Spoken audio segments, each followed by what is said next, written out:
800 रुपए बचाने के लिए हम लोगों ने साइकिल से स्कूल जाना चालू कर दिया था। ये हो गई।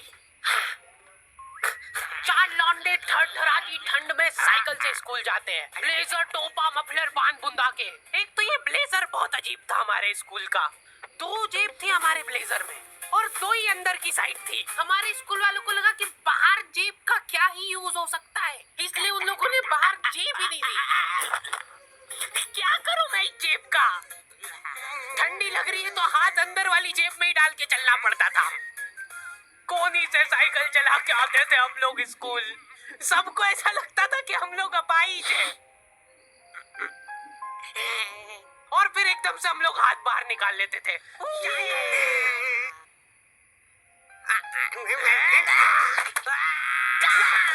मजाक बना के रख दिया डिसेबिलिटी को।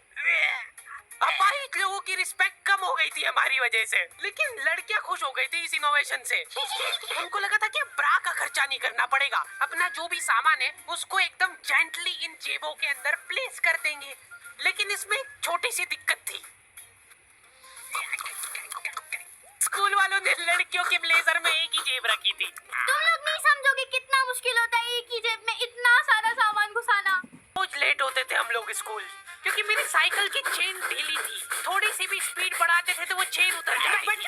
लेकिन पापा ने मेरे को प्रॉपर ट्रेनिंग दे रखी थी चेन चढ़ाने की। एक जना ऐसे खींचेगा टायर, उतने में अपने को पानी से फटाफट कस देना है। ये हो गई टाइट।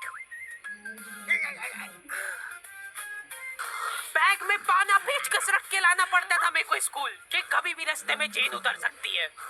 इमेजिन करो एक बार कि तुम चुपचाप वैन में बैठ के जा रहे हो, बीच सड़क में 4 लौंडे साइकिल पलटा के फटाफट क्लास में बैठे हुए मेरे को डर बना रहता था कि कोई गलती से मेरा बैग चेक नहीं कर ले। तो आज हम लोग पढ़ेंगे टेंस। सबसे घटिया वाहियात नीच टॉपिक लगता था मेरे को टेंस। पास्ट प्रेजेंट और फ्यूचर तक बात ठीक थी। प्रेजेंट कंटीन्यूअस टेंस क्या होता है? Simple past, past continuous. मतलब वो बीत चुका है पर चल भी रहा है। क्या है ये? कितना भी समझ लो इस टॉपिक को, एग्जाम में जाके तुमको अंदाजे से ही सेंटेंस चूज करना पड़ेंगे कि ये सुनने में अच्छा लग रहा है तो यही होगा सही। एग्जाम में इन्विजिलेटर हमको क्वेश्चन पेपर पे कुछ नहीं लिखने देता था। इनको ऐसा लगता था कि हम लोग क्वेश्चन पेपर पे आंसर लिख लिख के चीटिंग करेंगे। लेकिन हमारी क्लास के बच्चे एडवांस हो गए थे। ये पूरी की पूरी आंसर शीट एक्सचेंज कर लेते थे कि तू लिख के दे दे को आता है तो। बोर्ड एग्जाम थी यार हमारी, और हमारे स्कूल वाले बोर्ड एग्जाम को बहुत सीरियसली लेते थे। अलकायदा टाइप ट्रेनिंग मिली थी हम लोगों को। एग्जाम देते हुए कहीं से भी बॉम्ब गिर सकता है, लेकिन तुम्हारे हाथ नहीं रुकना चाहिए। चाहे तुमको क्वेश्चन आता हो या ना, कुछ न कुछ लिख के ही आना है। हमारा एक ही मकसद होना चाहिए, आंसर शीट भरना। नहीं आए तो भी कुछ भी लिख के आ जाओ। मेरे को ये नहीं समझ आता कि मैं कुछ भी कैसे लिख के आ जाऊँ। मेरे को आता ही नहीं है, क्या लिखूं मैं? एक तो हमको इतना डरा धमका के भेजा गया था ना सेंटर पे, मैं नर्वसनेस पे जाके अपना नाम भूल गया वहाँ पे। इन्विजिलेटर ने नाम पूछा, मैं सोच रहा हूँ क्या हो सकता है। बेटा नाम, नाम तुम्हारा। 2 मिनट।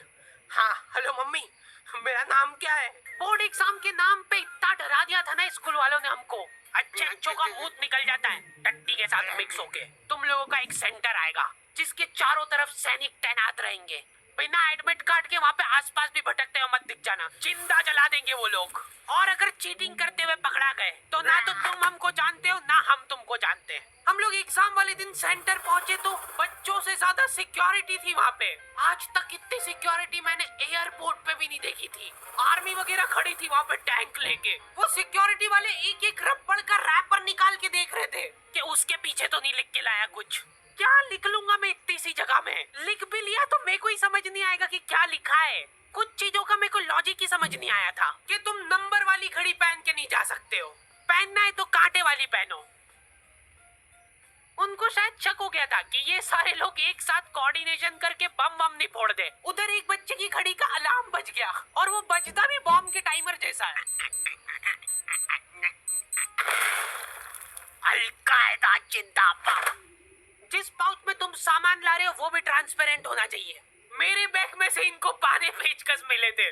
क्या जवाब दूं मैं इसका कि क्या यूज में आते ये?